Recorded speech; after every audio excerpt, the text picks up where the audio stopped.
Imagina por un momento que el mundo se apaga lentamente a tu alrededor y que solo queda la respiración tranquila de la noche. No hay prisa, no hay tareas pendientes, no hay ruido. Solamente tú y el silencio. Y en ese silencio, como si una mano antigua apartara el velo del tiempo, aparece una llanura inmensa bañada por una luz suave, casi plateada. Dos ríos gigantescos, el Tigris y el Éufrates, avanzan entre sombras, serpenteando como venas luminosas en la piel oscura de la tierra. Allí, en la calma profunda de Mesopotamia, surge la historia que esta noche queremos contarte. Dicen que Mesopotamia fue la cuna de la civilización, pero antes de ser cuna, fue tierra incierta, campos que dependían del humor del agua, aldeas que se deshacían con el viento, templos que eran poco más que montículos de barro. Durante siglos, los pueblos que vivían allí miraban los ríos como tú miras tus pensamientos antes de dormir, con respeto, con miedo, con esperanza. El agua podía dar vida o arrancarla, las crecidas podían traer fertilidad o destrucción, y cada amanecer era un pequeño pacto entre la humanidad y la naturaleza. En esa región, hace miles de años, los primeros agricultores construyeron canales que desviaban el agua hacia sus campos. Levantaron diques, cavaron zanjas, inventaron herramientas, y al mismo tiempo, en las noches cálidas, subían a las terrazas de sus casas de barro y miraban las estrellas preguntándose qué significaban esos puntos brillantes, qué historias guardaban en su silencio. Fue así como surgieron los primeros calendarios, los primeros mitos, las primeras palabras escritas en tablillas húmedas. Y en medio de todo esto, muy al norte, existía una pequeña ciudad que apenas destacaba entre las demás: Asur. Asur no tenía aún murallas monumentales, ni palacios de mármol, ni ejércitos preparados para conquistar reinos. Era apenas un punto cálido en la noche mesopotámica, una ciudad humilde que vivía del comercio, del intercambio de metales, lana, aceite, cerámica. Por sus calles estrechas se movían caravanas de burros cargados con sacos, comerciantes que escribían sus cuentas con punzones de caña, niños que corrían entre los patios interiores mientras sus madres encendían lámparas de aceite. Pero había algo distinto en aquel lugar, algo que no estaba en las casas, ni en los almacenes, ni en los talleres de los artesanos, sino en la mente de la gente.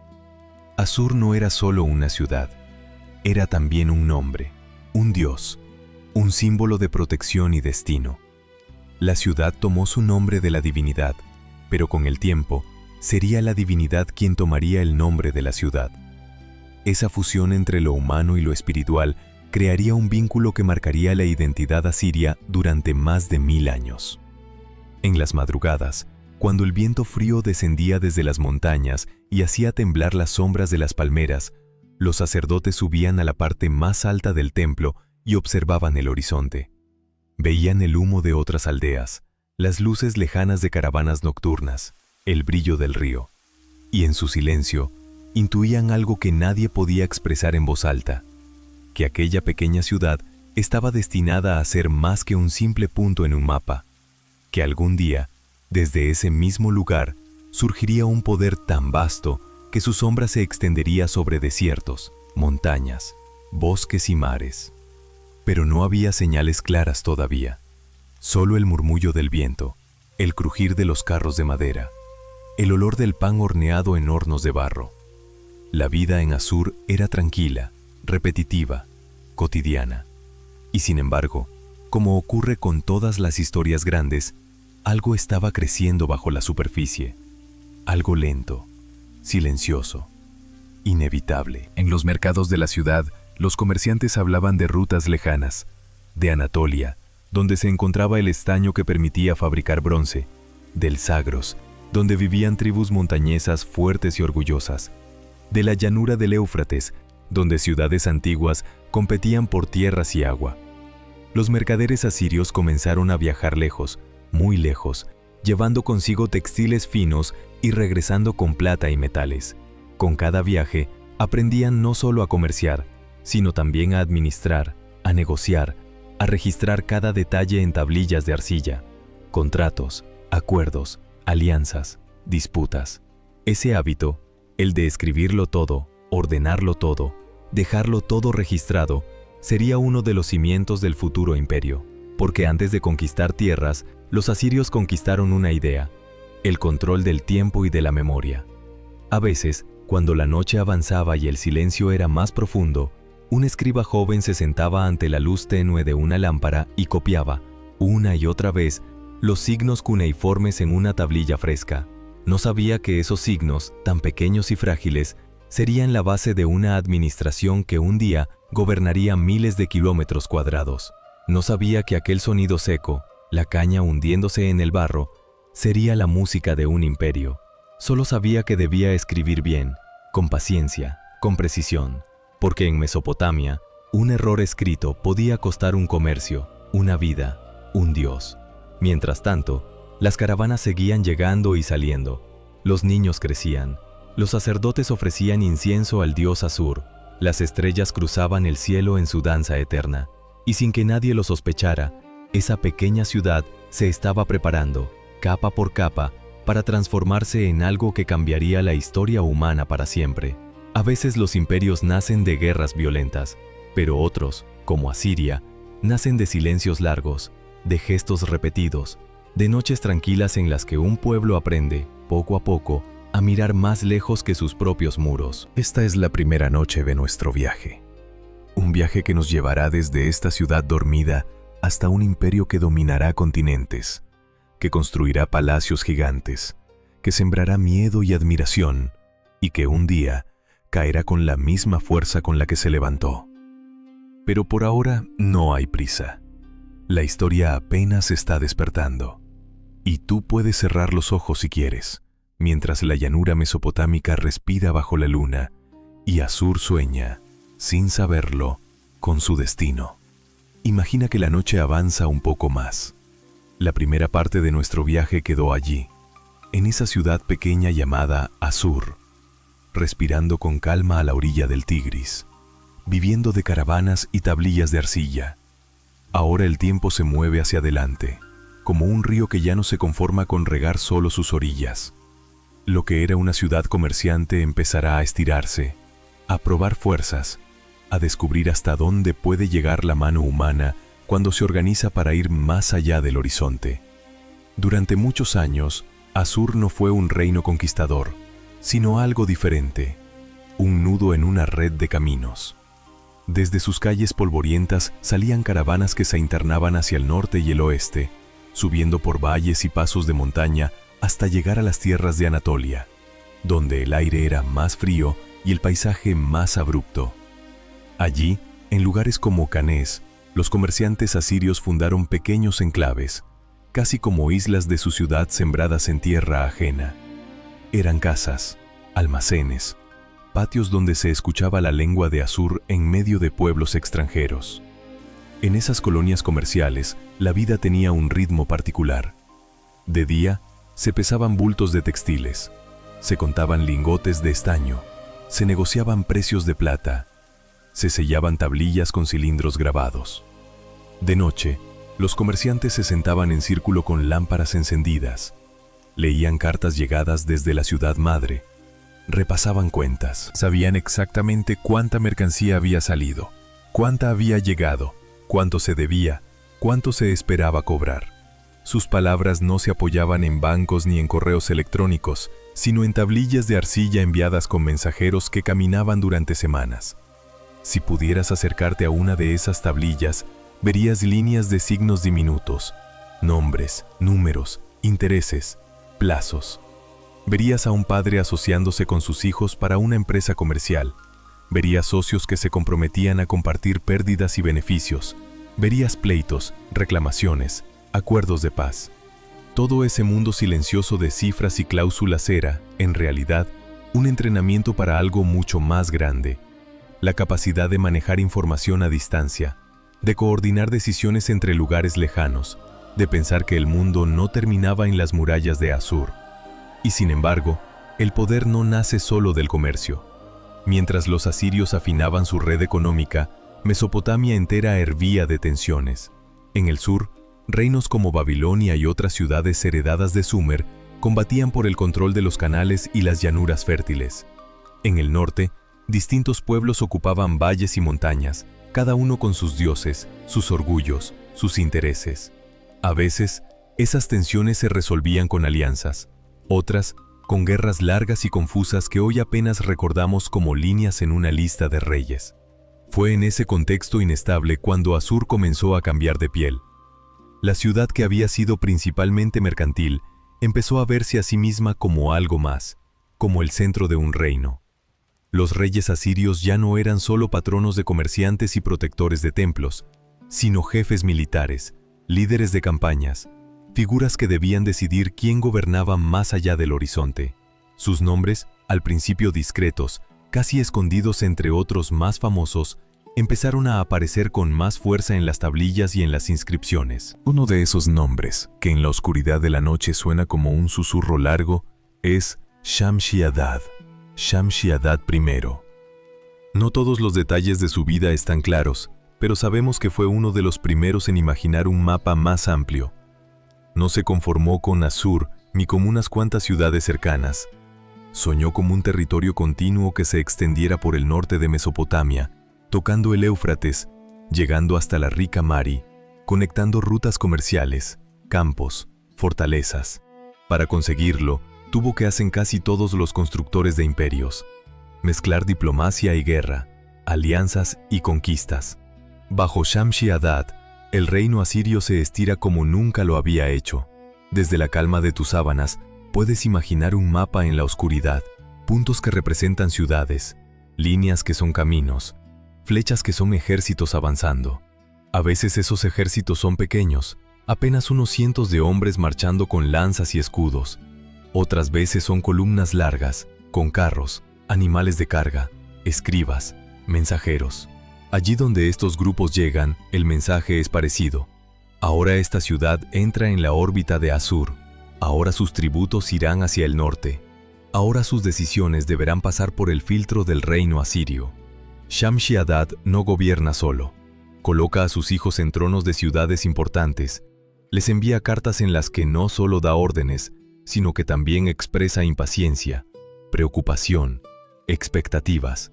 Algunas de esas cartas han llegado hasta nosotros. Si las lees despacio, se siente casi la voz de un padre y un jefe a la vez.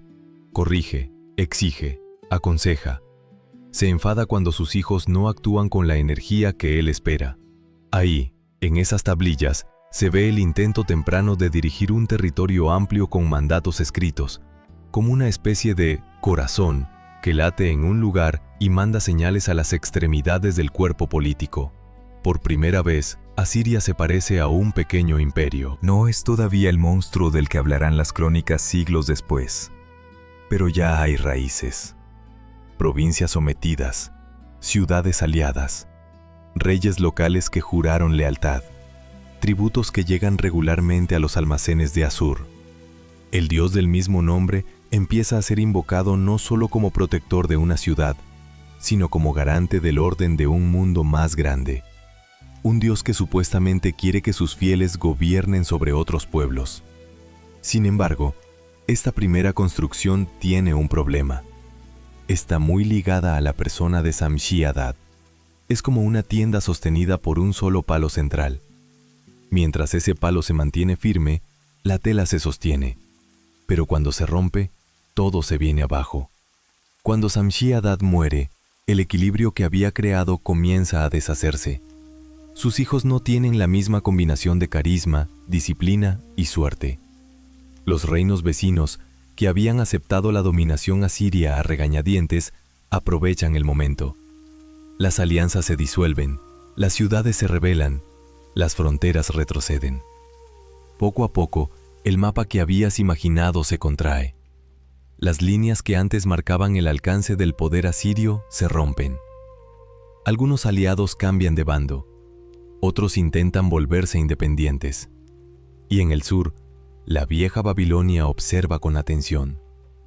En este juego de equilibrio, cada caída es una oportunidad. Asiria, ese reino que había extendido la mano con tanta decisión, se ve obligada a soltarla y a replegarse de nuevo hacia su núcleo. No es el fin, pero sí es una lección. El primer ensayo imperial termina, y lo hace mostrando algo que se repetirá muchas veces, que un sistema sostenido por la voluntad de un solo líder es frágil, que el poder necesita estructuras, no solo nombres, que un imperio no se construye solo con campañas exitosas, sino con la capacidad de integrar, de convencer, de hacer que otros acepten tu presencia más allá del miedo inmediato.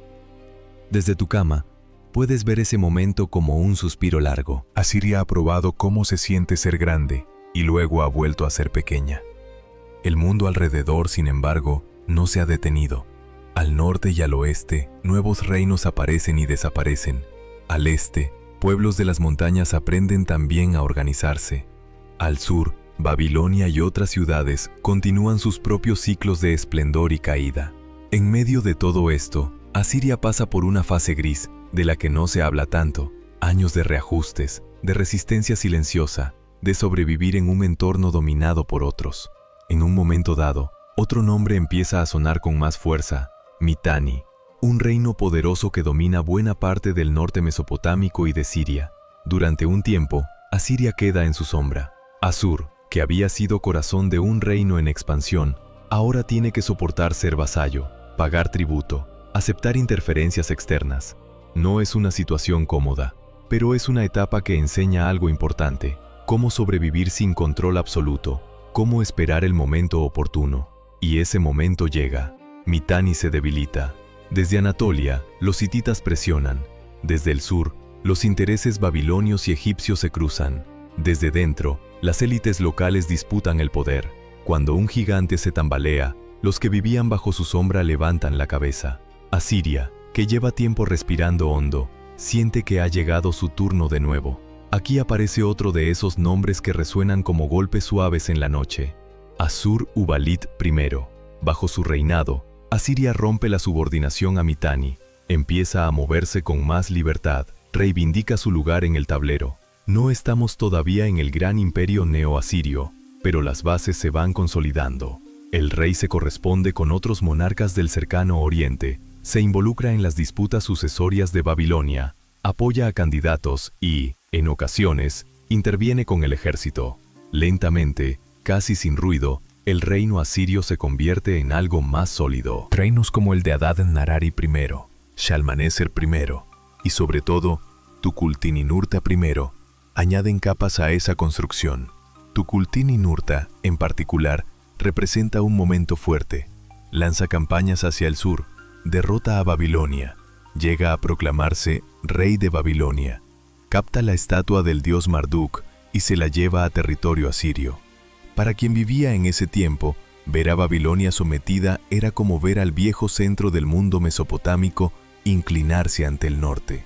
Pero de nuevo, la historia se niega a ser una línea recta.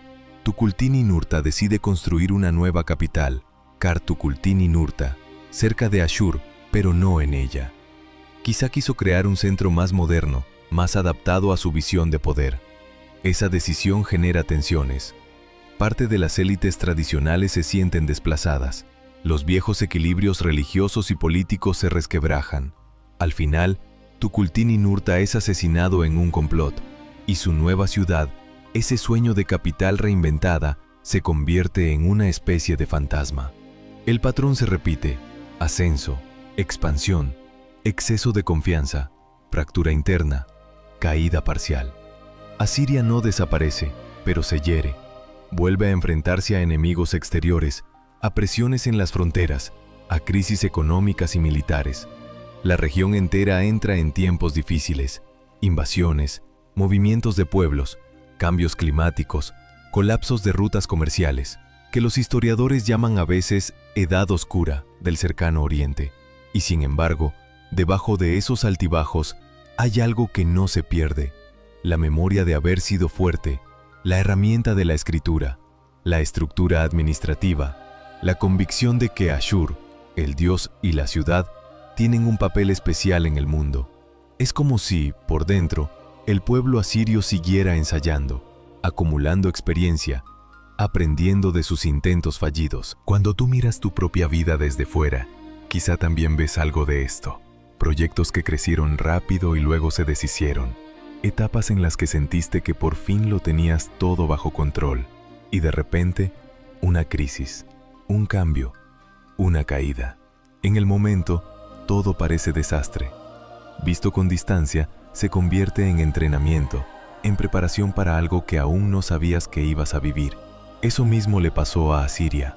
Esta segunda parte de nuestra historia no es todavía el gran imperio que dominará Egipto, el Levante y buena parte de Asia Occidental, pero sí es el terreno donde se siembran las semillas, redes comerciales, sistemas de escritura complejos, administración de colonias, primeras conquistas, primeras capitales nuevas, primeras crisis profundas.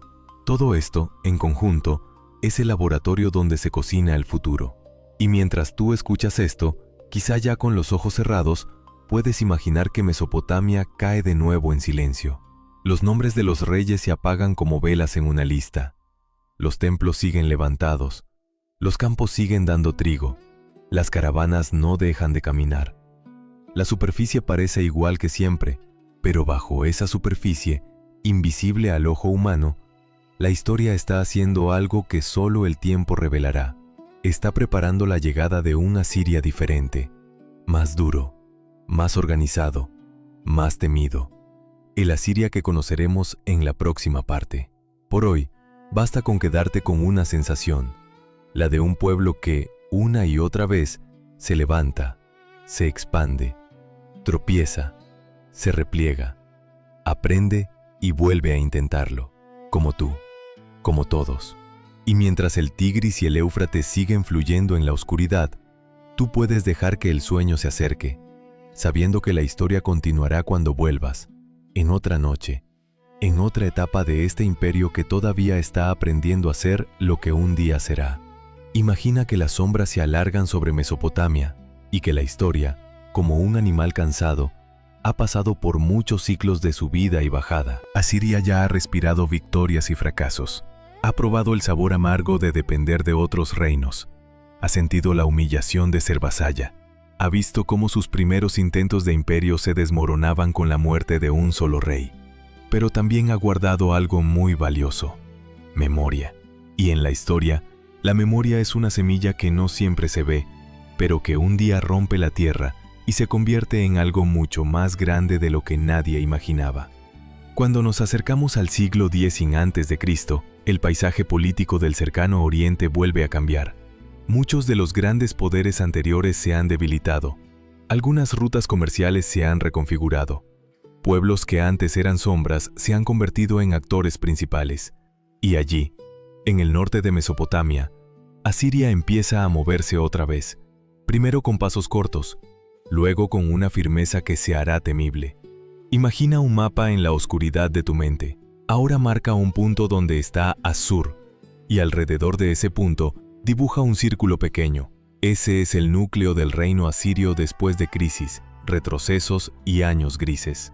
Lo que viene a continuación es la lenta expansión de ese círculo, no ya como un experimento tímido, sino como el inicio de lo que los historiadores llamarán Imperio Neoasirio, la versión más potente, organizada y despiadada de Asiria. Uno de los primeros nombres que abre este nuevo capítulo es Assur-dan II. No es un rey con una leyenda espectacular, pero su papel es crucial. Bajo su mando, los asirios empiezan a hacer algo que habían aprendido en sus siglos de prueba: reconectar lo que se había perdido. Sus campañas no son todavía una gran oleada de conquistas, sino una especie de limpieza de bordes. Expulsa a grupos que habían ocupado antiguas tierras asirias, fortifica posiciones, reorganiza las bases del ejército. Es como alguien que, antes de salir a un viaje largo, ordena su casa, revisa las provisiones, afila sus herramientas. Después de él llega Adad-Nirari II, y con él el ritmo aumenta. Ahora las campañas se vuelven casi un ritual anual. Cada año, cuando llega la estación en que los caminos son transitables y los ríos permiten suministro, el rey convoca al ejército. Las tablillas hablan de marchas hacia el norte, hacia el oeste, hacia el sur. A veces el objetivo es castigar a una ciudad que ha dejado de pagar tributo. Otras, asegurar un paso de montaña. Otras, obligar a un pequeño reino a aceptar la protección asiria a cambio de recursos, soldados, lealtad. Si pudieras ver esas campañas desde arriba, verías hileras de hombres avanzando con escudos, lanzas, arcos, carros tirados por caballos, carretas cargadas de grano, agua, herramientas de asedio, escribas que anotan el botín, los prisioneros, las distancias. Verías también a emisarios que se adelantaban para negociar, ofrecer opciones, medir el ánimo de cada ciudad. La guerra, para los asirios de esta época, no era solo violencia, era un lenguaje, un instrumento de negociación, una manera de dibujar un mapa político que los favorecía. Poco a poco, Asiria deja de ser un reino medio más y empieza a ser algo distinto. Los reyes se acostumbran a pensar que su deber es salir cada año, mantener el miedo vivo, recordar a todos que el norte sigue atento. A la vez, la administración se robustece, gobernadores en provincias clave, almacenes reales donde se guardan tributos en especie, rutas vigiladas por guarniciones. No se trata solo de conquistar un lugar una vez, sino de integrarlo en una red que lo conecte con la capital. Y entonces, como un golpe más fuerte en este ritmo, aparece un nombre que resonará con intensidad: Ashur-nasir-apli II, conocido como Ashur-nasir-pal II. Si los reyes anteriores habían estado preparando el camino, él es quien convierte el movimiento en una marcha a toda velocidad. Bajo su reinado, Asiria deja de ser solo un reino que se defiende y se afirma. Se convierte abiertamente en una potencia expansiva, que avanza por el norte de Mesopotamia, por Siria, por las tierras habitadas por arameos y otros pueblos. Ashur-nasir-pal II entiende muy bien algo que otros reyes habían intuido. El poder no es solo controlar físicamente un territorio, sino controlar la imagen que los demás tienen de ti. Por eso, sus inscripciones son detalladas, orgullosas, incluso terribles. En ellas describe cómo castiga a las ciudades que se rebelan, cómo destruye murallas, cómo ejecuta a líderes enemigos. No necesitamos repetir aquí esas escenas, basta con saber que estaban escritas para provocar un efecto claro, hacer que cualquiera que pensara desafiarlo se lo pensara 2 veces. Pero Ashur-nasir-pal II no se limita a infundir miedo, también construye. Decide trasladar de facto el centro de su poder a una ciudad antigua que renueva casi desde los cimientos, Kalku, conocida hoy como Nimrud. Imagina un lugar que renace en piedra y ladrillo, murallas reforzadas, templos elevados, un palacio gigantesco que parece más una ciudad dentro de la ciudad. En ese palacio, las paredes se cubren de relieves esculpidos con una minuciosidad casi obsesiva, soldados en formación, reyes recibiendo tributo, dioses alados bendiciendo al monarca, escenas de caza de leones donde el rey muestra su valor. En las entradas principales de este complejo aparecen figuras que hoy reconocemos inmediatamente: los Lamassu, criaturas con cuerpo de toro o león, alas extendidas y cabeza humana con barba trenzada. Estas figuras colosales están pensadas para impresionar a cualquiera que cruce el umbral. Son guardianes simbólicos, sí, pero también mensajes visuales. Dicen: aquí el poder es inmenso, antiguo, protegido por fuerzas que están más allá de lo humano. Para celebrar la inauguración de Kalku como nueva capital efectiva, Ashur-nasir-pal organiza un banquete gigantesco. Sus inscripciones mencionan decenas de miles de invitados, cantidades enormes de carne, pan, vino, cerveza.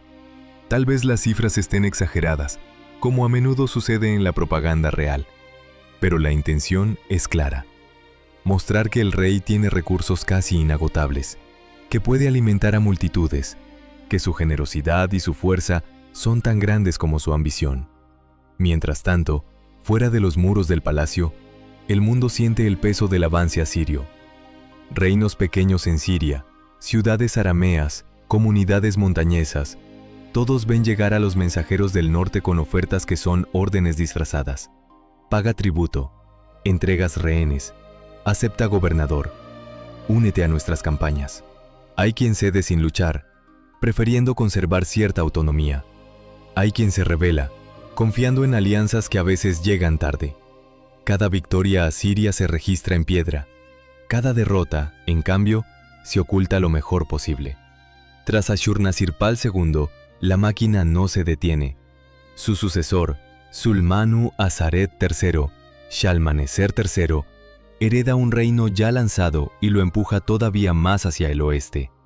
Sus campañas lo llevan a tierras donde hoy colocaríamos Siria, Líbano, Israel, parte de Turquía.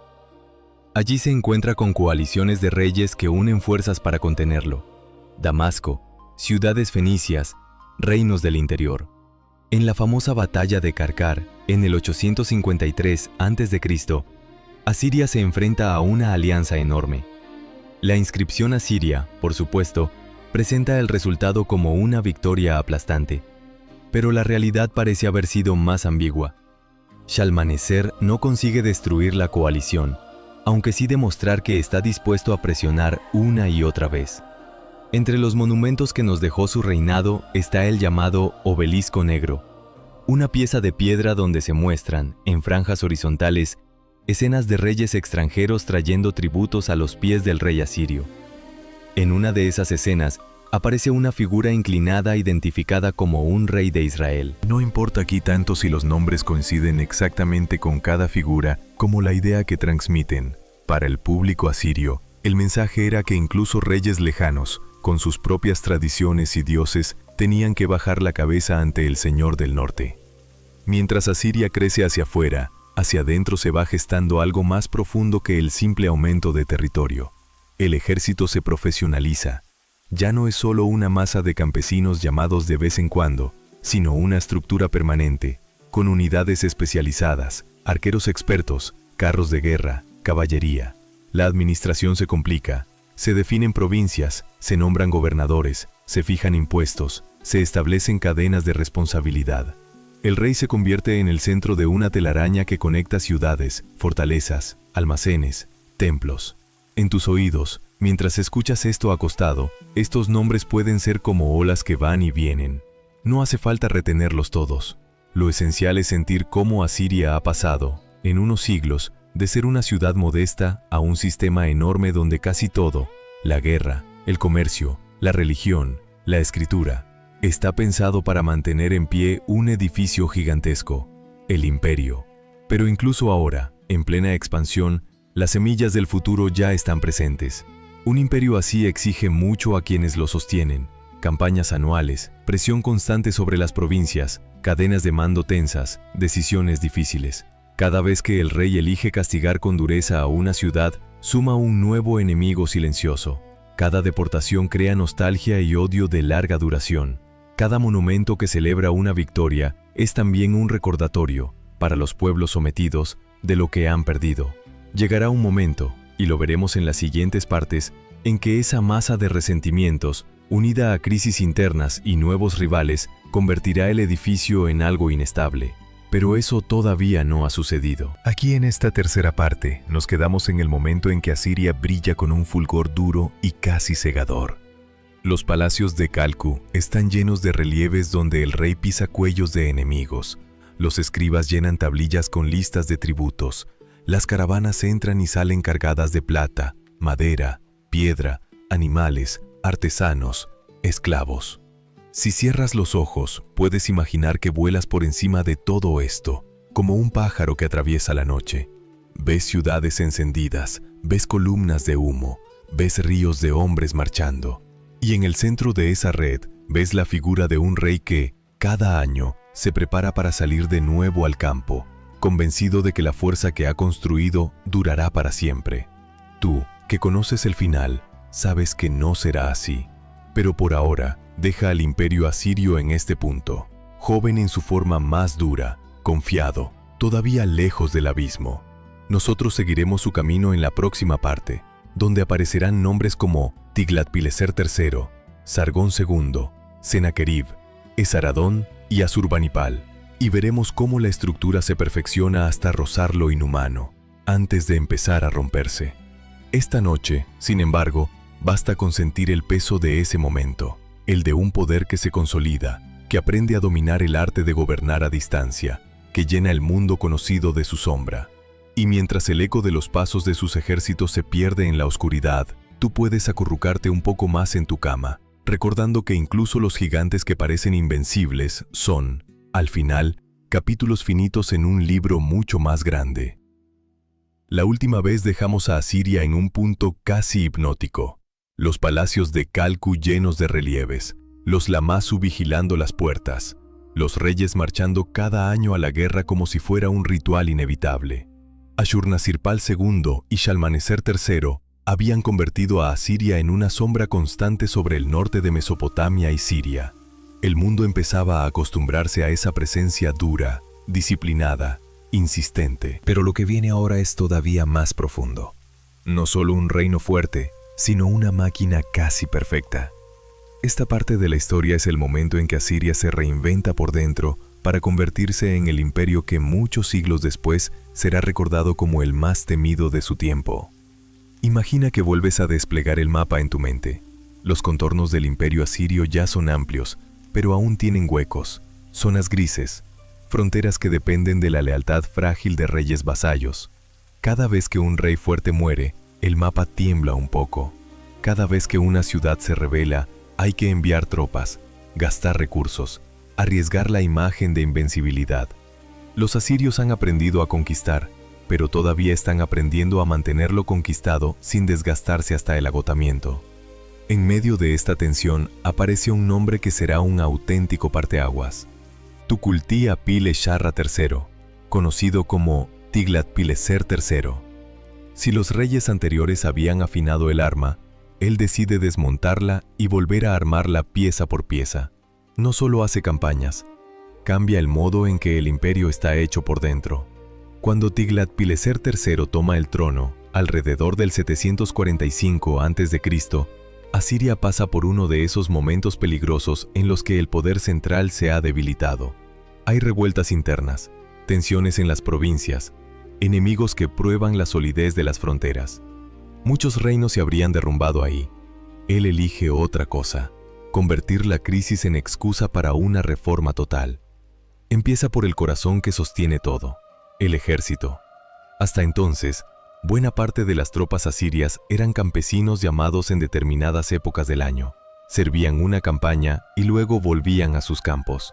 Era eficaz para ciertas guerras, pero limitado para sostener un imperio constante. Tiglat-Pileser III empieza a consolidar un núcleo de soldados profesionales, hombres que no solo luchan una vez al año, sino que viven en torno al ejército, se entrenan, se desplazan con rapidez, responden directamente al rey.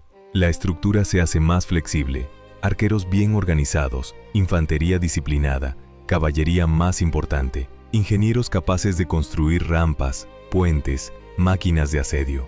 Al mismo tiempo, el rey mira al mapa y ve algo claro. No puede depender eternamente de reyes vasallos que cambian de lealtad según sopla el viento. Así que da un paso decisivo. Transforma muchos de esos reinos en provincias administradas directamente por Asiria. Donde antes había un monarca local, ahora se instala un gobernador asirio al servicio del rey. Donde antes los tributos eran fruto de negociaciones cada vez, ahora pasan a ser impuestos establecidos, medidos, anotados en listas cuidadosas. En tu mente, imagina pequeñas banderas clavadas en el mapa. Cada bandera marca una provincia nueva, un nuevo eslabón dentro de una cadena que va de la frontera hasta el Palacio Real. En esas provincias se hacen censos, se registran tierras, se organizan depósitos de grano, se reclutan tropas. No todos los habitantes de esos territorios se sienten parte de Asiria, pero desde el punto de vista del rey, ahora forman parte de un cuerpo más definido.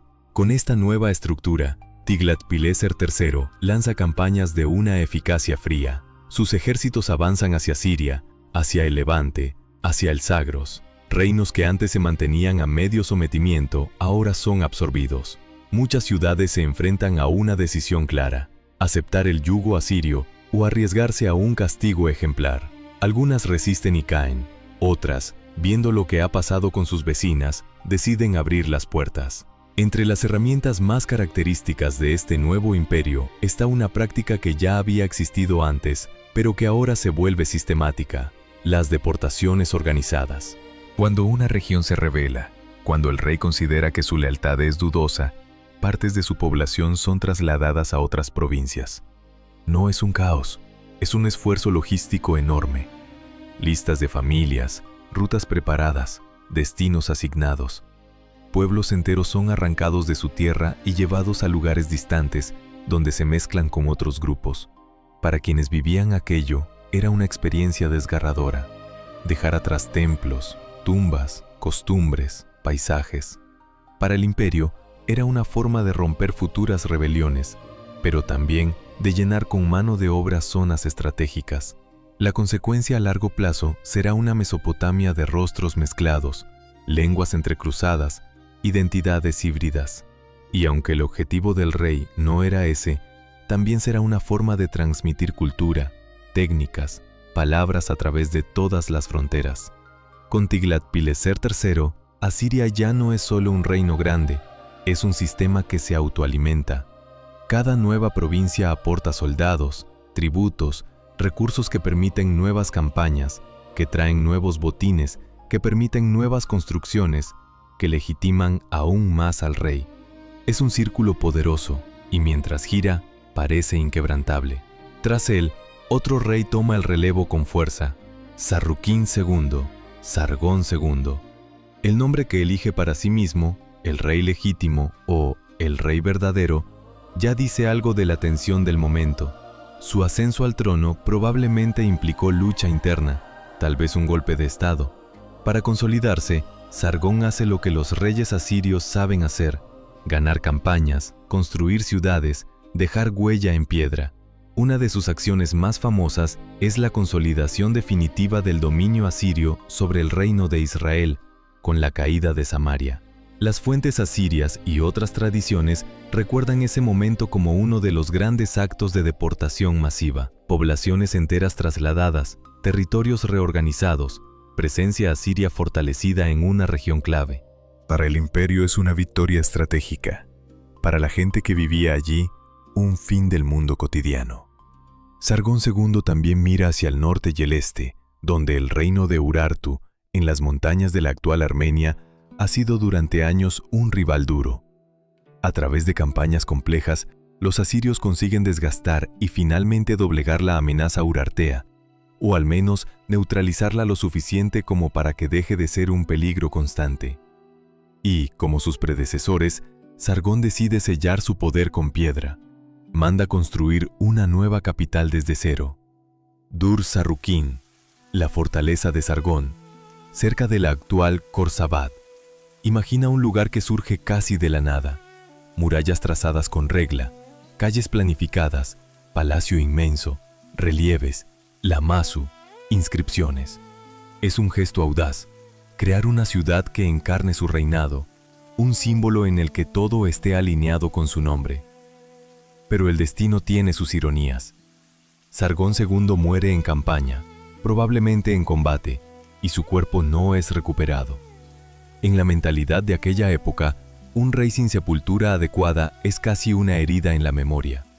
Su ciudad nueva, Dur-Sarruquín, nunca llega a consolidarse como capital duradera. Es rápida y extrañamente abandonada en favor de otra ciudad aún más antigua y cargada de historia, Nínive. El hijo de Sargón, Sin-Aje-Eriba, al que conocemos como Senaquerib, toma una decisión clara: hacer de Nínive el corazón visible del imperio. Bajo su reinado, la ciudad se transforma de forma espectacular. Imagina murallas enormes, reforzadas, con múltiples puertas. Dentro de ellas, un palacio que él mismo describe como sin rival, con salones inmensos cuyas paredes están cubiertas de relieves que cuentan sus campañas, su victoria sobre ciudades, su gestión de canales, incluso su afición por la ingeniería hidráulica. Senaquerib no solo se ve a sí mismo como guerrero, también como constructor. Una de sus obras más impresionantes es la ampliación del sistema de canales y acueductos que traen agua a Nínive desde las montañas. Construye presas, túneles, puentes de piedra que cruzan valles. El agua corre por canales elevados y llega a jardines, estanques, huertos en la ciudad. Algunos estudiosos han visto en estos paisajes el eco de historias posteriores sobre jardines colgantes, aunque el debate siga abierto. Sea como sea, la imagen es clara: una capital donde la fuerza militar se combina con una ingeniería sofisticada, pero la faceta constructora no borra la dureza política. Bajo Senaquerib, Asiria sigue practicando la lógica del castigo ejemplar. Reinos del Levante, como Judá, sienten esa presión. El famoso sitio de Jerusalén se convierte en un episodio recordado tanto en inscripciones asirias como en textos bíblicos, con versiones distintas, pero una misma idea de fondo. El imperio asirio está allí, a las puertas, recordando que puede destruir o perdonar según le convenga. Sin embargo, hay una ciudad que se convierte en el centro de un conflicto simbólico: Babilonia.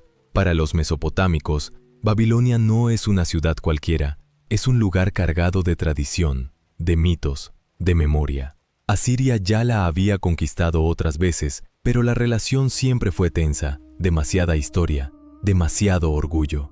Bajo Sennacherib, las rebeliones babilónicas se hacen recurrentes. Hay sublevaciones apoyadas por el Elam y por otras fuerzas. El rey asirio decide, en un momento dado, hacer algo que pocos se atreverían siquiera a imaginar. Ordena la destrucción casi total de Babilonia. Las crónicas asirias describen cómo se derriban murallas, se saquean templos, se arrasan edificios, se alteran canales. La ciudad que para muchos era la joya de la llanura, queda convertida en ruina. Es un golpe estratégico, pero también un acto que rompe equilibrios sagrados. Incluso dentro de Asiria, esto deja una marca rara, como si se hubiera cruzado una línea que ni siquiera los vencedores se sienten del todo cómodos con haber cruzado. El final de Sennacherib también está marcado por la violencia interna. Muere asesinado, probablemente por 2 de sus hijos, en un episodio que mezcla ambición, resentimiento y disputas de sucesión. El trono pasa finalmente a otro hijo, Esaradón, que hereda un imperio poderoso, pero también cargado de tensiones, sobre todo en relación con Babilonia. Esaradón es, en muchos sentidos, una figura de reparación. Comprende que la destrucción de Babilonia ha sido demasiado, incluso para el estándar asirio, así que emprende algo casi impensable: reconstruir Babilonia, restaurar templos, rehacer murallas, devolver cierta dignidad a la ciudad. Es un movimiento político brillante. Muestra fuerza al mismo tiempo que ofrece una especie de perdón. Babilonia vuelve a ser un centro importante, aunque ahora dentro de un orden donde Asiria sigue mandando. Al mismo tiempo, Esaradón mira hacia otro horizonte, el de Egipto. En una serie de campañas difíciles, los asirios cruzan el Sinaí, derrotan a fuerzas egipcias y cusitas, ocupan ciudades en el delta del Nilo, incluso llegan a Memphis. Los títulos reales se alargan: rey de Asiria, rey de Babilonia, rey de Egipto, como si el mapa se estuviera llenando de palabras para intentar abarcar lo inabarcable. Tras Esaradón, el poder pasa a Assur-bani-apli, conocido como Asurbanipal, el último gran rey fuerte de Asiria. Bajo él, el imperio parece, desde fuera, en su máximo esplendor. Domina o influye sobre casi todo el cercano oriente, desde las montañas de Irán hasta la costa mediterránea, desde Anatolia hasta Egipto. En su reinado, Asiria libra guerras duras contra Elam, ese antiguo reino al este, hasta el punto de destruir su capital, Susa, en campañas que las inscripciones describen con orgullo. Pero hay algo más, algo que hace que Asurbanipal no sea solo un rey de guerras. Es también un coleccionista obsesivo de textos. Ordena que se reúnan tablillas de todas partes, que se copien obras antiguas, que se traigan listas, mitos, cantos, tratados médicos, manuales de adivinación, textos astronómicos. En Nínive se forma una gran biblioteca real. Allí, en estanterías de madera, en cestas, en habitaciones enteras, se acumulan miles de tablillas. Muchos siglos después, cuando esas tablillas sean excavadas, el mundo moderno conocerá, gracias a ellas, historias como la epopeya de Gilgamesh y una gran parte de la literatura mesopotámica. Imagínate esa biblioteca en una noche tranquila. En la ciudad, los soldados están de guardia, los administradores revisan cuentas, los sirvientes apagan lámparas. Pero en las salas de la biblioteca, algunos escribas siguen despiertos, copiando signos a la luz de pequeñas llamas. No piensan en ti, ni en el futuro remoto. Piensan en cumplir su tarea, en que los textos no se pierdan, en complacer al rey que ama las palabras tanto como las victorias. Desde fuera, el imperio parece perfecto. ejército temible, administración densa, red de provincias, capital monumental, cultura escrita floreciente. Pero tú y yo sabemos, porque ya hemos visto otros capítulos, que los momentos de máximo esplendor suelen estar muy cerca del punto de ruptura. Bajo la superficie brillante hay fisuras, tensiones internas por la sucesión, provincias cansadas, enemigos que, aunque derrotados, no han desaparecido, costosas campañas que agotan recursos. En esta cuarta parte hemos visto a Asiria rediseñarse como máquina, reformas de Tiglat-Pileser III, expansión brutal y organizada, nuevas capitales, destrucción y reconstrucción de Babilonia, conquista de Egipto, biblioteca de Asurbanipal.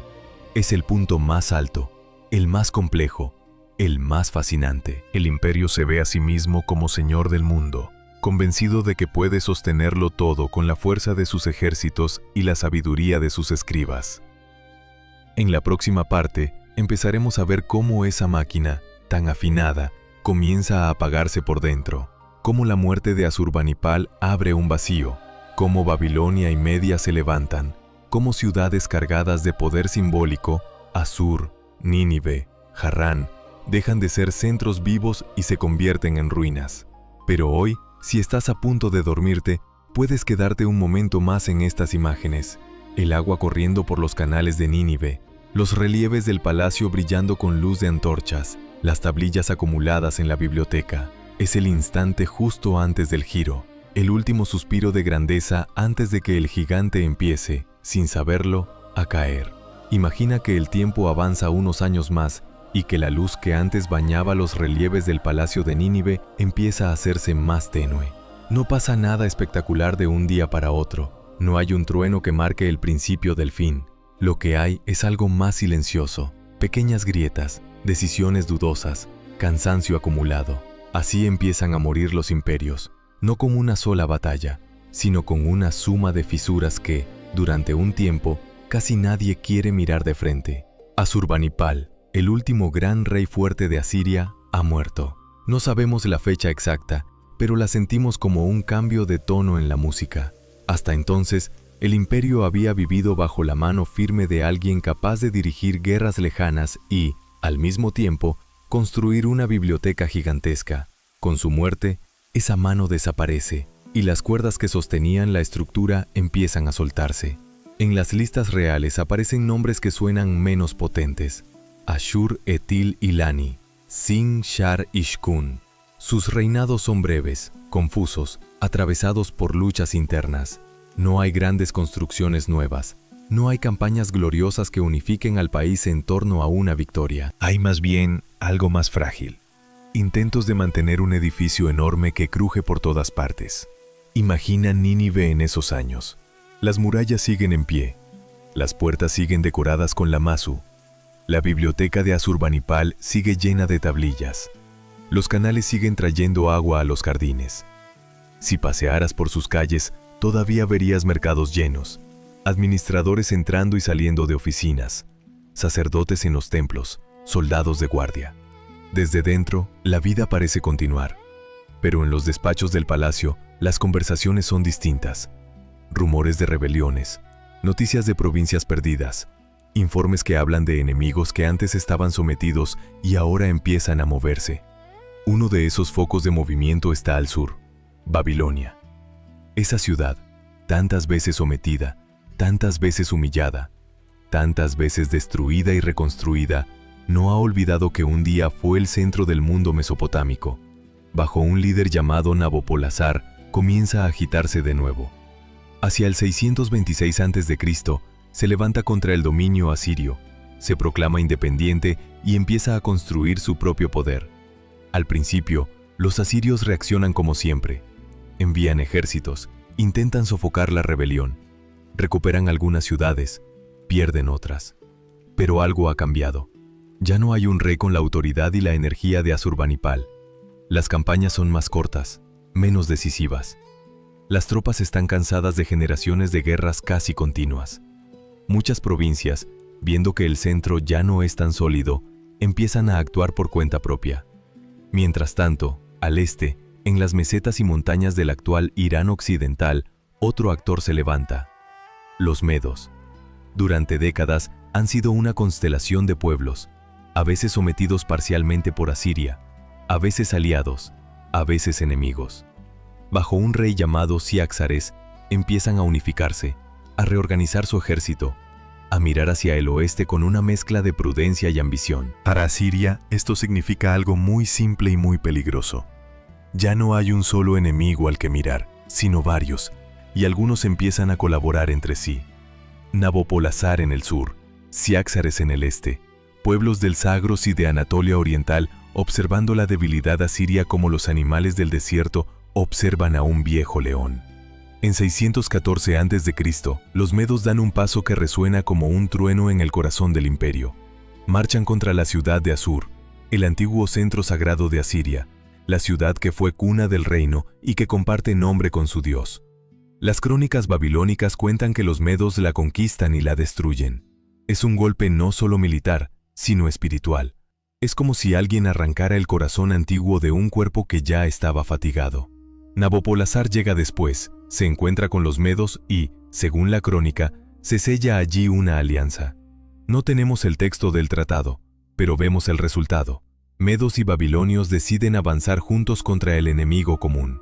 Hasta ese momento, muchas potencias habían combatido contra Asiria. Pocas lo habían hecho de forma coordinada. Ahora, por primera vez, dos grandes fuerzas deciden unir su músculo militar para derribar al gigante. Imagina el mapa otra vez. Desde el sur suben las fuerzas babilónicas. Desde el este y el noreste bajan los medos. Las antiguas provincias asirias, algunas resentidas, otras agotadas, ven pasar esos ejércitos. Algunas se rebelan a favor de los invasores, otras simplemente no ofrecen resistencia. La red que antes mantenía unido al imperio empieza a romperse hilo por hilo. En el centro de todo, como una isla amurallada en medio de un mar en tormenta, está Nínive. Bajo el reinado de Sin-Shar-Ishkun, la ciudad se prepara para lo inevitable. Se refuerzan las defensas, se acumulan provisiones, se llaman a tropas de todas partes. Nínive no es solo una capital, es un símbolo. Allí están los grandes palacios, la biblioteca, los templos, las riquezas acumuladas de generaciones. Perder Nínive no sería perder una ciudad más. Sería admitir el final de todo un mundo. Las crónicas babilónicas, siempre sobrias, nos dicen que en el año 612 a.C., los ejércitos de Babilonia y Media se concentran frente a Nínive y comienzan el asedio. No describen todos los detalles, pero podemos imaginar ciertos elementos a partir de lo que sabemos de los asedios de la época. Fuera de las murallas, el campamento de los aliados es como una ciudad temporal. Tiendas, fogatas, corrales para animales, carpas de mando donde se deciden estrategias. Hay ingenieros que estudian el terreno, oficiales que distribuyen tropas, mensajeros que van y vienen entre los distintos contingentes. Las murallas de Nínive se alzan altas y gruesas, con torres y puertas reforzadas. Desde arriba, los defensores observan ese cinturón de hierro que se cierra sobre ellos. Los atacantes prueban distintas tácticas, levantan rampas de tierra para acercar máquinas de asedio, intentan debilitar tramos de muralla, buscan puntos débiles cerca del río. El Tigris, que durante tantos años había sido fuente de vida para la ciudad, se convierte ahora en un factor estratégico. Más tarde, algunas tradiciones dirán que los enemigos manipularon canales, que la ciudad sufrió inundaciones, que el agua jugó un papel en la caída. No sabemos con certeza hasta qué punto fue así, pero sabemos que, al final, las defensas de Nínive ceden. Dentro de la ciudad, el ambiente se vuelve pesado. Las reservas de comida empiezan a disminuir. Los ánimos se tensan. Habrá momentos de esperanza, un ataque rechazado, una brecha reparada, y momentos de desesperación. Un incendio en un barrio, una torre dañada, noticias de que no llegan refuerzos. El rey Sin-Shar-Ishkun intenta sostener la moral, pero la realidad es la que es. El imperio que antes podía enviar ayuda rápida desde provincias lejanas ya no existe. Los aliados han cortado las rutas. Las provincias han cambiado de bando. Nínive está sola. Cuando finalmente las murallas se rompen y los enemigos entran, el ruido debe de haber sido inmenso. Gritos, órdenes, el crujir de puertas. el estruendo de estructuras cayendo. No necesitamos recrear la destrucción en detalle para entender lo esencial. Los palacios son saqueados, los templos profanados, los edificios incendiados. El rey desaparece de las crónicas. Lo más probable es que muera en algún punto del asedio o en los combates finales. Un detalle irónico recorre este momento. El fuego que destruye los palacios también actúa como una especie de conservador accidental.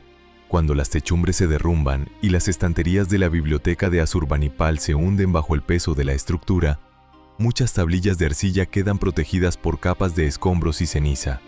Siglos y siglos después, cuando los arqueólogos excaven Nínive, encontrarán esas tablillas casi intactas. La destrucción de la ciudad se convierte, sin saberlo, en la salvación de su memoria escrita. Las crónicas babilónicas son claras en su veredicto. Nínive fue conquistada, saqueada, convertida en montones de ruinas. Para los aliados, no se trataba solo de ganar una guerra, sino de asegurarse de que Asiria no pudiera levantarse de nuevo. Por eso, la destrucción fue sistemática. La capital, que había dirigido campañas desde Egipto hasta las montañas de Irán, se convierte en un lugar silencioso, cubierto de polvo. Si te detienes un momento y cierras los ojos, puedes imaginar la escena después de la tormenta. Las llamas se apagan lentamente. El humo asciende en columnas oscuras hacia un cielo indiferente. Los vencedores se marchan con botín, recuerdos, prisioneros. Y lo que queda es una ciudad rota, donde solo el viento se atreve a caminar entre las piedras caídas. ¿Significa esto que Asiria desaparece en ese instante? No del todo. Como casi siempre, la historia no se corta con un solo golpe. Un grupo de nobles, oficiales y soldados asirios consigue escapar de Nínive. Se dirigen hacia el oeste, hacia la ciudad de Harran, en la región del Alto Éufrates. Allí proclaman un nuevo rey, Ashurbanipal II, e intentan rehacer lo que puedan del viejo imperio. Es un Asiria reducido, herido, apoyado en parte por Egipto, que no quiere que Babilonia se quede sola con el poder. Pero eso pertenece ya al epílogo, al último latido de un corazón que ha sufrido demasiados cortes. Lo veremos en la próxima parte. Por ahora, quédate con esta imagen doble. Por un lado, el esplendor antiguo de Nínive, con sus palacios, sus jardines y su biblioteca. Por otro, la ciudad caída, cubierta de silencio, esperando bajo tierra a que manos curiosas, muchos siglos después, descubran sus secretos. Mientras tú escuchas esta historia desde tu cama, puede que sientas algo que sentían también los pueblos de entonces: alivio y vértigo. Alivio porque incluso los poderes que parecían eternos pueden caer. Vértigo porque eso recuerda que nada humano dura para siempre, ni lo que nos oprime, ni lo que nos sostiene. Y en esa mezcla, quizá haya un espacio pequeño para respirar más hondo, para dejar que la noche te envuelva, sabiendo que la historia sigue, pero por hoy puedes soltarla. El imperio asirio ha perdido su capital. Los ríos siguen corriendo, las estrellas siguen encima, y tú, muy lejos en el tiempo, puedes cerrar los ojos mientras las ruinas de Nínive se hunden despacio en el sueño de los siglos. Imagina que la noche cae de nuevo sobre Mesopotamia, pero esta vez no sobre una capital orgullosa, sino sobre un imperio que ha perdido su corazón. Nínive arde en la memoria como una hoguera que ya se apagó. Sus murallas, sus palacios, sus jardines y su biblioteca han quedado atrás, envueltos en humo y polvo. Las tropas medas y babilonias se han marchado con su botín. El eco de la caída aún resuena por los valles, pero la vida sigue, como siempre, para quienes no tienen más remedio que levantarse al día siguiente. Sin embargo, Asiria no está completamente muerta. Todavía no. Como un cuerpo que ha perdido el pulso en el pecho, pero en cuyos dedos aún corre un hilo de sangre. El imperio intenta vivir un poco más. Ese último latido es lo que vamos a seguir esta noche. Después de la caída de Nínive, un grupo de nobles, generales, funcionarios y soldados asirios logra escapar. Llevan consigo lo que pueden: Algunos tesoros, armas, estandartes, recuerdos. La sensación de haberlo perdido todo y, sin embargo, de tener que continuar. No pueden quedarse entre las ruinas. Saben que los enemigos volverán para rematar lo que quede. Así que toman el camino hacia el oeste, hacia una ciudad que durante siglos había sido importante, pero nunca el centro. Harran. Harran se encuentra en una región de llanuras y colinas cerca del Alto Éufrates, en un cruce de rutas comerciales que conectan Mesopotamia con Anatolia y Siria. Allí, desde mucho antes, se veneraba al dios lunar Sin. Allí pasaban caravanas cargadas de textiles, metales, especias. Ahora, de repente, Harran se convierte en algo más, el refugio de un imperio sin capital. En esta ciudad, los asirios que han sobrevivido proclaman a un nuevo rey, Assur-uballit II, el último nombre de la lista de reyes asirios. Imagina esa escena: un patio amplio, quizá un templo o una sala fortificada, un grupo de hombres cansados, algunos aún con polvo de Nínive en sus ropas. Un ritual que se repite como tantas veces en el pasado, pero con un sabor totalmente distinto. El nuevo rey jura ante los dioses mantener lo que pueda de su pueblo, de sus tradiciones, de su dignidad. No se proclama rey de un imperio vasto, aunque el título suene igual que antes. En la práctica, manda sobre fragmentos, sobre restos, sobre una Asiria reducida a su mínima expresión. Y sin embargo, ese gesto importa. Es la negativa a desaparecer sin intentar al menos un último movimiento. Asiria, que durante siglos no dio tregua a sus enemigos, ahora se aferra a la vida como un guerrero herido que aún es capaz de levantarse una vez más. En esa partida final aparece un aliado inesperado: Egipto.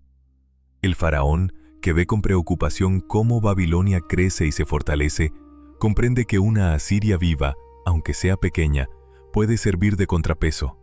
Así que envía apoyo. Tropas egipcias se unen a las fuerzas asirias en Harran. Son ejércitos de dos mundos distintos, soldados que hablan lenguas diferentes, que adoran a otros dioses, que tienen otras historias. Pero por un momento, comparten un objetivo: impedir que Babilonia y Media se repartan el mapa sin resistencia. Mientras tanto, Nabopolassar, el rey de Babilonia, y Ciáxares, el rey de Media, no han olvidado que todavía queda un núcleo asirio en pie. Para ellos, Harran no es solo una ciudad, es un recordatorio de que el enemigo aún respira. Saben por experiencia lo que significa dejar vivo a un viejo imperio. Puede recuperarse, puede reunir aliados, puede volver a amenazar. Así que deciden ir hasta el final. Hacia el 610 a.C., los ejércitos babilonios y medos se mueven otra vez hacia el norte, hacia Harran. Allí donde hace unos años se levantaba la sombra de Asiria, ahora se alzan sus propios estandartes. No es una campaña rápida, ni un simple saqueo. Es un asedio que tiene, otra vez, el sabor de lo definitivo. Imagina Harran durante ese asedio. Las murallas, acostumbradas a ver pasar caravanas, ahora sienten el golpe del hierro, el peso de las escalas, el estruendo de los arietes. Dentro de la ciudad, los defensores saben que esta no es una batalla más. Es la última línea. No hay Nínive detrás, no hay otras ciudades a las que huir. Si Harran cae, cae todo. Los babilonios y los medos rodean la ciudad, cortan rutas, bloquean suministros. Las crónicas nos dicen poco, como siempre, solo que el asedio se produjo y que al final Harran fue tomada. Pero entre esas líneas escuetas podemos imaginar noches de vigilia en las murallas, discusiones en los salones del consejo, mapas desplegados sobre mesas, manos temblorosas señalando puntos débiles, soldados mirando hacia el horizonte esperando refuerzos que no llegan. Cuando Harran cae, el golpe es profundo. La ciudad es ocupada y Assur-uballit II se ve obligado a escapar otra vez, hacia algún lugar más inseguro, más difuso, quizás hacia el desierto, quizás hacia zonas bajo influencia egipcia. Su reino se reduce ya no a una ciudad, sino a grupos dispersos de tropas y refugiados. Es Asiria convertida en sombra, en memoria viva pero sin territorio propio. Y aún así, la historia todavía no cierra el telón. En 609 a.C. se produce un último intento. Egipto y los restos de las fuerzas asirias intentan recuperar Harran. Es como si un guerrero, derribado una y otra vez, reuniera fuerzas para un último ataque. Se lanzan contra la ciudad, probablemente con lo mejor que les queda. Pero los babilonios resisten, los medos apoyan, las defensas se mantienen, el asalto fracasa. Las crónicas son claras en su silencio después de eso. Assur-uballit II ya no vuelve a mencionarse. No aparece ningún otro rey asirio. No hay más campañas asirias, ni más decisiones imperiales. Ahí, en ese intento fallido de 609 a.C., se apaga el último latido político de Asiria. Para los historiadores, esta fecha marca el final oficial del imperio asirio. 612 a.C. fue la muerte del corazón, con la caída de Nínive. 610 a.C. fue la amputación de un brazo, con la pérdida de Harran. 609 a.C., con el último intento fallido de recuperación, es el momento en que el cuerpo deja definitivamente de moverse. Después de eso, el mapa cambia de manos. Los territorios que antes respondían a Nínive y a Harran se reparten. Babilonia se queda con buena parte de la Baja Mesopotamia y de las antiguas zonas centrales asirias. Bajo Nabopolassar y su hijo Nabucodonosor II, la ciudad vive un nuevo esplendor. Templos reconstruidos, murallas reforzadas, palacios renovados. El viejo orgullo babilónico renace, esta vez ya sin el peso de Asiria sobre sus hombros. Media toma amplias regiones del norte y del este, la Alta Mesopotamia, parte de las actuales zonas de Irak norteño, Irán occidental, Armenia. Desde sus ciudades en las montañas, los medos se convierten en una de las grandes potencias del momento, hasta que, más tarde, otro imperio aún más amplio, el persa, bajo Ciro el Grande, los absorba. Egipto, que apostó por sostener a Asiria en sus últimos años, tendrá también sus propios conflictos. Chocará con Babilonia en batallas que marcarán el destino de otras regiones, como Judá. Pero esa es otra historia, que se entrelaza con esta solo en ciertos puntos. ¿Y la gente? ¿Qué pasa con la gente? Porque un imperio puede desaparecer de los textos, pero las personas que lo componían no se desvanecen en el aire. Los asirios no se extinguen con su estado. Siguen viviendo en las mismas tierras, o en las nuevas regiones donde fueron deportados, ahora sometidos a otros reyes. Algunos se adaptan y adoptan identidades nuevas. Otros conservan su lengua, sus costumbres, su religión. Con el tiempo, esas comunidades se transforman, cambian de forma, se mezclan con otras. Siglos más tarde, volveremos a encontrar descendientes de esas poblaciones en las tradiciones cristianas orientales, en lenguas como el siríaco, en pueblos que aún hoy se llaman a sí mismos asirios. Así que, en realidad, Asiria no desaparece del todo. Lo que muere es su forma imperial, su manera de estar organizada en torno a un rey, a unas capitales, a un ejército. Lo que sigue viviendo es su rastro humano, su cultura diluida pero persistente en pueblos, mitos, palabras, templos reconvertidos. Luego pasa algo curioso. Durante muchos siglos, Asiria será más un recuerdo borroso que una realidad. Se hablará de ella en textos bíblicos, como símbolo de arrogancia castigada. Se le recordará como el imperio que vino del norte a destruir ciudades, como el brazo de castigo de algún dios, como ejemplo de que el orgullo acaba derribado. Pero nadie verá ya sus palacios. Nadie caminará por Nínive como por una capital viva. Las ciudades asirias quedarán enterradas, olvidadas bajo capas de tierra. Campesinos pasarán por encima de las ruinas sin saber que bajo sus pies duermen lamazu gigantes, relieves, tablillas llenas de historias. El viento soplará sobre esos montículos como si fueran colinas naturales. No será hasta el siglo XIX de nuestra era, muchísimo después de que todo esto ocurriera, cuando exploradores y arqueólogos europeos, cavando en lo que ellos llamaban las tierras de la Biblia, empezarán a descubrir algo que no esperaban.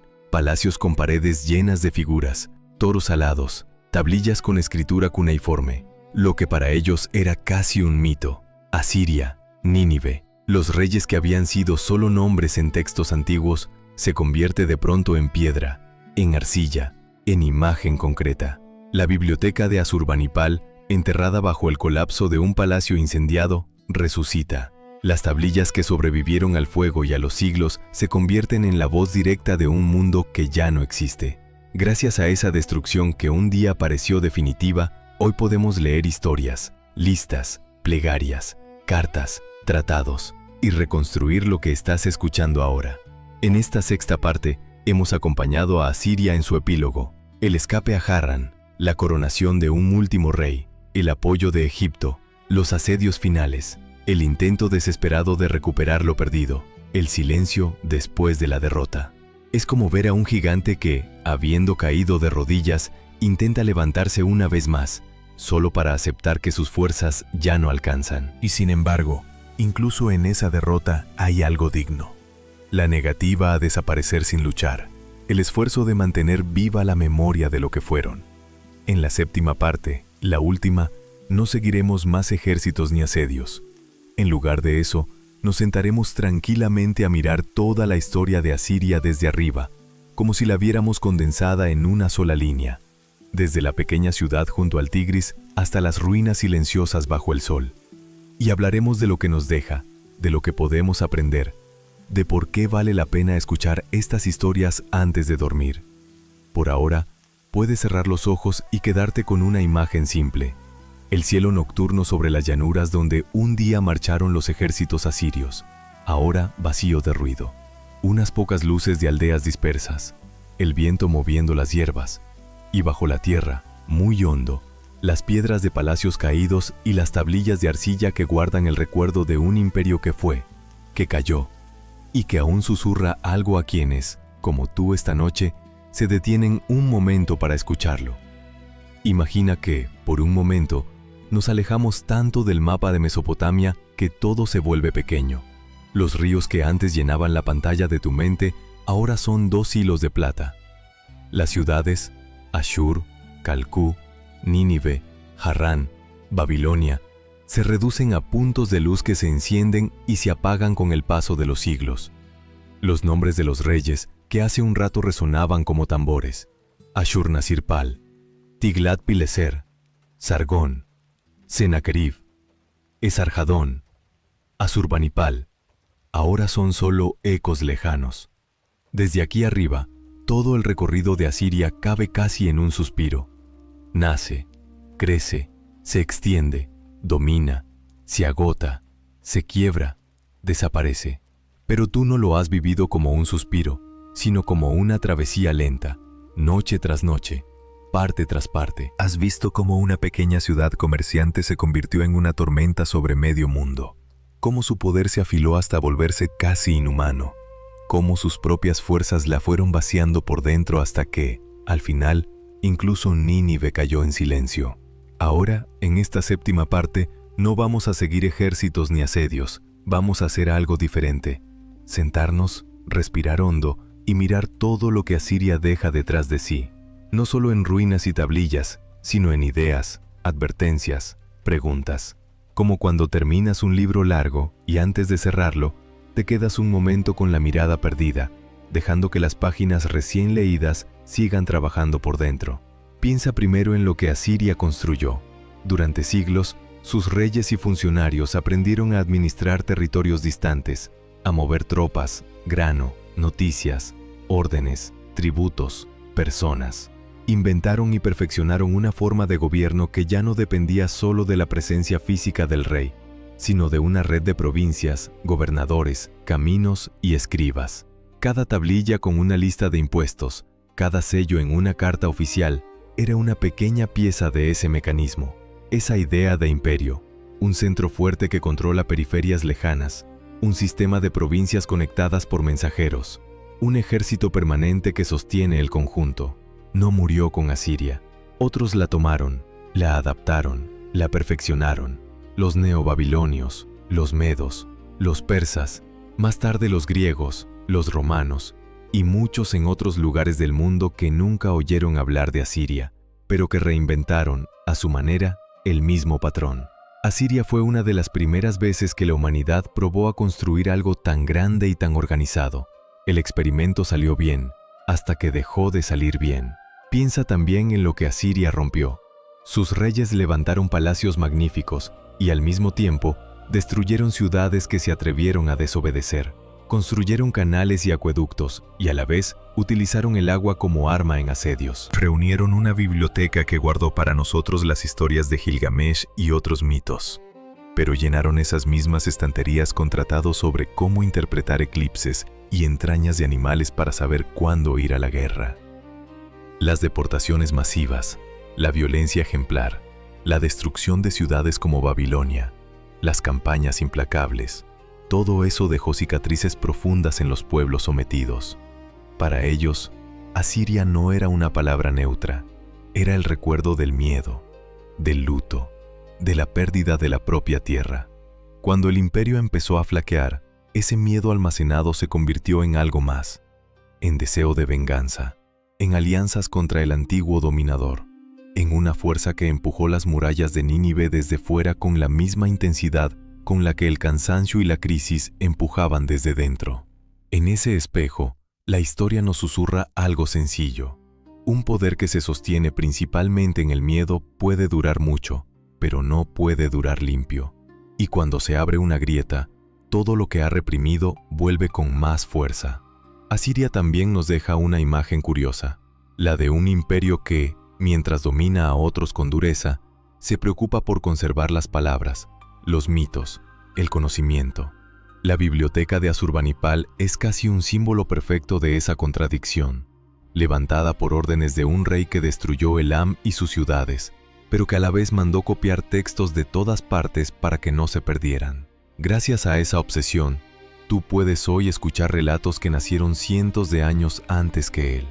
Es un recordatorio de que incluso dentro de estructuras muy duras hay personas que aman la belleza, la sabiduría, el arte. Escribas que copiaban cuentos porque alguien dijo, esto no debe perderse. Artesanos que tallaban relieves con cuidado, aunque el tema fuera una batalla o una cacería. Sacerdotes que miraban el cielo por devoción, no solo por utilidad política. Si miras a Asiria como un todo, ves algo profundamente humano. Ambición, miedo, creatividad, violencia, deseo de control, necesidad de sentido y al final, fragilidad, porque eso es lo que se ve, sobre todo desde la distancia. Fragilidad. El imperio que un día parecía más sólido que la roca terminó convertido en polvo. Las murallas cayeron, las estatuas se rompieron, los nombres de los reyes dejaron de pronunciarse diariamente. Los caminos que conectaban provincias quedaron cortados. E incluso aquellas estructuras que parecían eternas, templos, palacios, cadenas de mando, se convirtieron en montículos de tierra cubiertos de hierba. Y, mientras tanto, la vida siguió. Los campos se siguieron sembrando. Niños nacieron sin saber quién había reinado antes. Las personas encontraron maneras nuevas de organizarse, de rezar, de comerciar, de contar historias. Eso también es una lección. Las formas de poder pasan. La vida cotidiana es lo que realmente continúa. Si ahora, desde tu cama, te preguntas qué tiene que ver todo esto contigo, la respuesta está más cerca de lo que parece. No eres un rey asirio. No comandas ejércitos ni decides el destino de ciudades, pero dentro de tu propio mundo hay pequeños imperios, proyectos, relaciones, identidades, etapas de la vida en las que sientes que estás arriba, controlando, acumulando, expandiéndote. Y también hay momentos en los que todo eso se tambalea. Una pérdida, un cambio obligado, un fracaso, un giro inesperado. La historia de Asiria te recuerda que no eres solo tus épocas de grandeza, tampoco eres solo tus caídas. Eres el proceso completo, los ensayos, los errores, las reconstrucciones, los aprendizajes. Cuando algo en tu vida que parecía seguro se rompe, un trabajo, una relación, una idea de quién eres. Desde dentro se siente como si cayera Nínive, como si el centro de tu mundo se derrumbara. Pero igual que pasó con Asiria, después del derrumbe no viene solo el vacío, viene un reacomodo, nuevas formas, otros mapas. A veces, incluso, cosas que creías perdidas reaparecen más tarde en forma de recuerdos, habilidades, compasión, perspectiva. Piensa en las tablillas de la biblioteca de Asurbanipal. En el momento de la caída, parecían condenadas. pero siglos después son justamente lo que sobrevivió, lo que nos permite escuchar la voz de ese mundo. En tu propia vida, hay cosas que hoy te parecen un desastre y que quizá, con el tiempo, se conviertan en tu biblioteca, en el lugar donde guardas lecciones, fuerza, comprensión de los demás. También hay otra cosa que Asiria enseña, y no tiene que ver con reyes ni guerras, sino con perspectiva. Cuando sientes que todo lo que pasa hoy a tu alrededor, tus problemas, las noticias, la presión del mundo, es enorme e insoportable, puedes imaginar por un momento a los habitantes de Nínive, convencidos de que nada podría moverles de su posición. Y sin embargo, el tiempo los movió. El tiempo mueve todo. Lo que hoy parece imposible de cambiar, un día será recuerdo, historia, anécdota, ruina, aprendizaje. Eso no minimiza lo que vives. No dice, no importa. Al contrario, te da un pequeño espacio interior para respirar, para no sentir que tu valor depende del resultado de una sola batalla, de un solo fracaso, de un solo día malo. Si incluso un imperio que dominó desde Egipto hasta las montañas de Irán se convirtió en susurro, en capa de tierra sobre piedras caídas, entonces tú puedes permitirte no ser perfecto, no tener todo bajo control, no ganar siempre. Puedes permitirte simplemente ser, aprender, equivocarte, descansar. Ahora, mientras la historia de Asiria se cierra suavemente, puedes imaginar una última imagen. La llanura mesopotámica al atardecer, siglos después de la caída del imperio. No hay ejércitos, no hay estandartes asirios, no hay reyes escribiendo sus victorias en piedra. Hay campos de trigo que se mueven con el viento. Hay campesinos que vuelven a casa cargando haces de paja. Hay niños que juegan cerca del río, riendo por cosas que nada tienen que ver con imperios. El sol baja despacio y tiñe de rojo y oro las nubes. Bajo esos campos tranquilos, bajo esas aldeas, bajo los pasos de gente que solo piensa en el día de hoy, se esconden, muy hondo, los restos de palacios asirios, relieves rotos, tablillas enterradas. El mundo ha cambiado de forma, pero no ha dejado de ser mundo. La vida ha cambiado de ropaje, pero no ha dejado de ser vida. Y tú, que estás escuchando todo esto en tu cama, formas parte de esa misma historia larga, no de Asiria, sino de la humanidad que construye, se equivoca, aprende, recuerda y sigue adelante. Esta es la última página de nuestro relato sobre Asiria. Puedes dejar que se cierre despacio, sin prisa. Respira hondo. Siente tu cuerpo apoyado, el peso de las sábanas, el sonido de tu propia respiración. Los ríos Tigris y Éufrates, muy lejos de aquí y de ahora, siguen existiendo. El cielo que vio a los reyes asirios sigue encima de la tierra. Las estrellas que miraron los escribas cuando terminaban una tablilla son, probablemente, las mismas que un día tú verás al salir de noche. La historia continúa, pero por hoy, tu tarea no es seguirla, sino descansar. Deja que el sueño llegue poco a poco, como una noche antigua cayendo sobre las ruinas de Nínive. Lo que hace unos minutos era imperio, ahora es solo un cuento. Y tú, que has viajado por él con la mente despierta, puedes por fin entregarte a la calma, sabiendo que las historias estarán ahí cuando las necesites, esperándote en silencio, como tablillas de arcilla en una biblioteca que nunca se quema del todo.